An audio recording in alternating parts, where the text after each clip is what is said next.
Hi hello welcome back to ഈസ ചാൻസ്. ഇന്ന് ഞാൻ വന്നിട്ടുള്ളതൊരു അയല വറ്റിച്ചതിൻ്റെ റെസിപ്പി ആയിട്ടാണ് കേട്ടോ. ഇവിടെ ഞാൻ അയല ഫ്രൈ ചെയ്തിട്ടാണ് ഇവിടെ വറ്റിച്ചെടുക്കുന്നത് കേട്ടോ.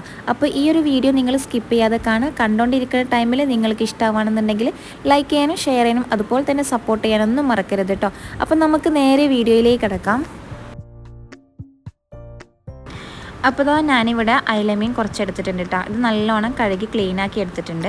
ഇനി നമുക്കിതൊന്ന് മസാല തേച്ച് വെക്കാം. അപ്പോൾ അതിന് വേണ്ടിയിട്ട് ഞാനിവിടെ കുറച്ച് കാശ്മീരി മുളക് പൊടിയാണ് എടുത്തിട്ടുള്ളത് കേട്ടോ. നമ്മൾ സാധാരണ മസാലയൊക്കെ തേക്കുന്ന ആ ഒരു രീതി തന്നെയാണ് ഇവിടെ ചെയ്യുന്നത്. പിന്നെ ഇതിലേക്ക് കുറച്ച് മഞ്ഞൾപ്പൊടി ചേർക്കുന്നുണ്ട്, അതുപോലെ തന്നെ ആവശ്യത്തിനുള്ള ഉപ്പ് ചേർക്കുക. പിന്നെ കുറച്ച് വെളിച്ചെണ്ണയും കൂടി ഞാൻ ഒഴിച്ചെടുക്കുന്നുണ്ട് കേട്ടോ. നിങ്ങൾക്ക് വേണമെന്നുണ്ടെങ്കിൽ നാരങ്ങ നീരോ പുളിക്കൊക്കെ എന്തെങ്കിലും വേണമെങ്കിലൊക്കെ ചേർത്ത് കൊടുക്കാവുന്നതാണ്. അപ്പോൾ ഇനി ഇതെല്ലാം കൂടി ചേർത്ത് നമുക്ക് നല്ലോണം മസാല തേച്ച് വെക്കട്ടെ. ഏകദേശം ഒരു 15 മിനിറ്റെങ്കിലും 15-10 മിനിറ്റെങ്കിലും നമ്മളൊന്ന് ഈ ഒരു മീൻ മസാല തേച്ച് വെക്കണം കേട്ടോ. എങ്കിൽ മാത്രമേ ഒരു മീനിലോട്ട് നല്ലോണം മസാല പിടിക്കുള്ളൂ. അപ്പോൾ ഏകദേശം ഒരു 10 മിനിറ്റോളം ആയിട്ടുണ്ടാവും കേട്ടോ. അപ്പോൾ ഈ ഒരു മീനിലോട്ട് നല്ലോണം മസാലയൊക്കെ പിടിച്ചിട്ടുണ്ട്. ഇനി നമുക്കിതൊന്ന് ഫ്രൈ ചെയ്തെടുക്കാം. നമ്മൾ സാധാരണ വെളിച്ചെണ്ണയിൽ തന്നെ ഇത് ഫ്രൈ ചെയ്തെടുക്കുന്നത് കേട്ടോ. അത് തിരിച്ചു മറിച്ചിട്ടൊന്ന് ഫ്രൈ ചെയ്തെടുക്കാം. പിന്നെ ഇങ്ങനെ ഫ്രൈ ചെയ്തെടുക്കുമ്പോൾ നിങ്ങൾക്ക് വേണമെന്നുണ്ടെങ്കിൽ കുറച്ച് കറിവേപ്പില അതുപോലെ തന്നെ കുറച്ച് പച്ചമുളക് ഒന്ന് കീറിയിട്ട് കൊടുക്കട്ടോ. അപ്പോൾ ഈ ഒരു പച്ചമുളകിൻ്റെ ഫ്ലേവറൊക്കെ ഒരു വെളിച്ചെണ്ണയിലേക്ക് ഇറങ്ങുമ്പോൾ നല്ല ടേസ്റ്റ് ആയിരിക്കും ഒരു മീൻ കേട്ടോ. അപ്പോൾ നമുക്ക് ഈ ഒരു മീൻ അവിടെ ഫ്രൈ ആവട്ടെ. ആ ടൈമിൽ നമുക്കിവിടെ ഒരു പാൻ ചൂടാക്കിയെടുക്കുക. അതിലേക്ക് കുറച്ച് വെളിച്ചെണ്ണ ഒഴിച്ചിട്ട് നമ്മുടെ വലിയ ജീരകമാണ് ഞാനിവിടെ പൊട്ടിച്ചെടുക്കുന്നത് കേട്ടോ. അപ്പോൾ ഈ ഒരു വലിയ ജീരകം നല്ലോണം പൊട്ടി വന്നതിന് ശേഷം നമുക്കിതിലേക്ക് കുറച്ച് കറിവേപ്പില ചേർത്തെടുക്കാം.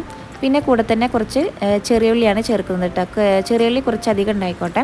ഇനി നമുക്ക് ഈ ഒരു ചെറിയുള്ളി നല്ലോണം ഒന്ന് വഴച്ചെടുക്കാം. വേണമെന്നുണ്ടെങ്കിൽ ഇത്തിരി ഉപ്പും കൂടി ചേർത്തിട്ട് വഴച്ചെടുക്കാം.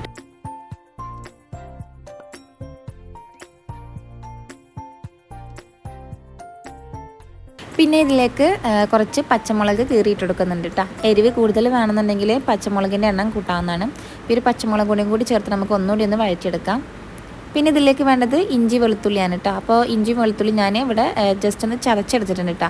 ഇത് പേസ്റ്റ് ആക്കി എടുക്കൊന്നും വേണമെന്നില്ല, ജസ്റ്റ് ഒന്ന് ചതച്ചെടുത്താൽ മാത്രം മതി. അപ്പോൾ ഇനി ഒരു ഇഞ്ചി വെളുത്തുള്ളിയുടെ ഒരു പച്ച സ്മെല്ലൊക്കെ ഒന്ന് പോകുന്നവരെ ഒന്നുകൂടി ഒന്ന് വഴച്ചെടുക്കാം.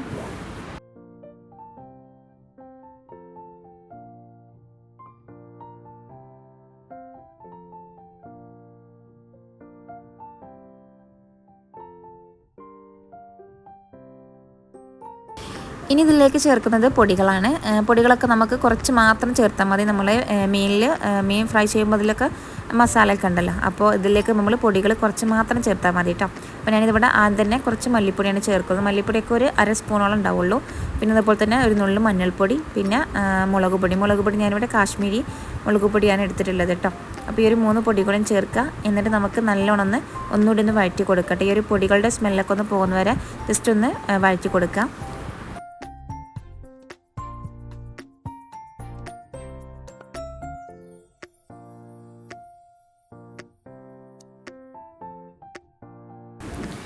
അപ്പോൾ ഇനി ഇതിലേക്ക് ചേർക്കുന്നത് തക്കാളി പേസ്റ്റാണ് കേട്ടോ. അപ്പോൾ ഞാനിവിടെ 2 ചെറിയ തക്കാളി എടുത്തിട്ടുണ്ട്.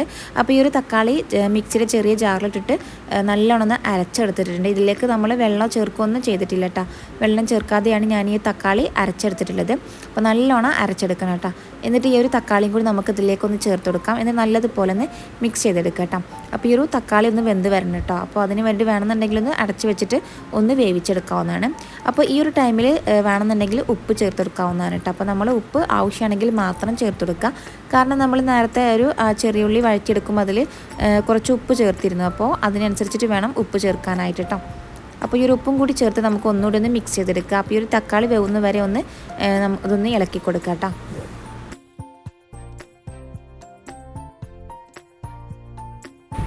അപ്പോൾ ഈ ഒരു തക്കാളിയൊക്കെ നല്ലോണം വെന്ത് വന്നിട്ടുണ്ട് കേട്ടോ. ഇനി നമുക്ക് നേരത്തെ ഫ്രൈ ചെയ്തെടുത്ത ഒരു മീനുണ്ടല്ലോ, അയല മീൻ നമുക്ക് ഇതിലേക്ക് ചേർത്ത് കൊടുക്കാം കേട്ടോ. എന്നിട്ട് നല്ലതുപോലെ ഒന്ന് മിക്സ് ചെയ്തെടുക്കുക. ഈ ഒരു മസാല നല്ലോണം ഈ ഒരു മീനിലോട്ട് പിടിക്കുന്ന രീതിയിൽ വേണം ഒന്ന് മിക്സ് ചെയ്തെടുക്കാൻ കേട്ടോ. എന്നിട്ട് വേണമെന്നുണ്ടെങ്കിൽ നമുക്കൊന്ന് അടച്ച് വെച്ചിട്ട് ഒരു 5 മിനിറ്റ് ഒന്നുകൂടി ഒന്ന് വേവിച്ചെടുക്കുക. ഒരുപാട് അങ്ങ് വേവിച്ചെടുക്കൊന്നും വേണ്ട, കാരണം നമ്മൾ മീൻ ഫ്രൈ ചെയ്തെടുത്തതാണല്ലോ. അപ്പോൾ ഈ ഒരു മസാല നല്ലോണം ഇതിലേക്ക് പിടിച്ച് ഒരു മസാലയൊക്കെ നല്ലോണം വറ്റി വരുന്നത് വരെയാണ് നമ്മുടെ ടൈം കേട്ടോ. അപ്പോൾ നമുക്ക് ഫ്ലെയിം ഓഫ് ചെയ്യാം.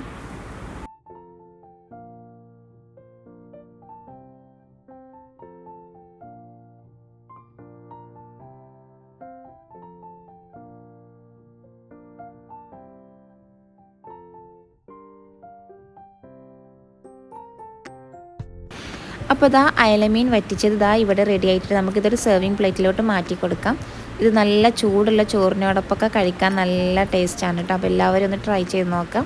എന്നും ഒരേ രീതിക്ക് തന്നെ മീൻ ഫ്രൈ ചെയ്യാതെ ഇടയ്ക്കൊക്കെ ഇതുപോലെയൊക്കെ ഒന്ന് ഫ്രൈ ചെയ്തെടുക്കുക, അല്ലാന്നുണ്ടെങ്കിൽ വറ്റിച്ചെടുക്കട്ടെ. ഇത്തിരി ഗ്രേവിയോട് കൂടി വേണമെന്നുണ്ടെങ്കിൽ നമുക്ക് ഇത്തിരി വെള്ളം കൂടി ഒഴിച്ചിട്ട് ജസ്റ്റ് ഒന്ന് ഗ്രേവിയാക്കി എടുത്താലും മതി കേട്ടോ.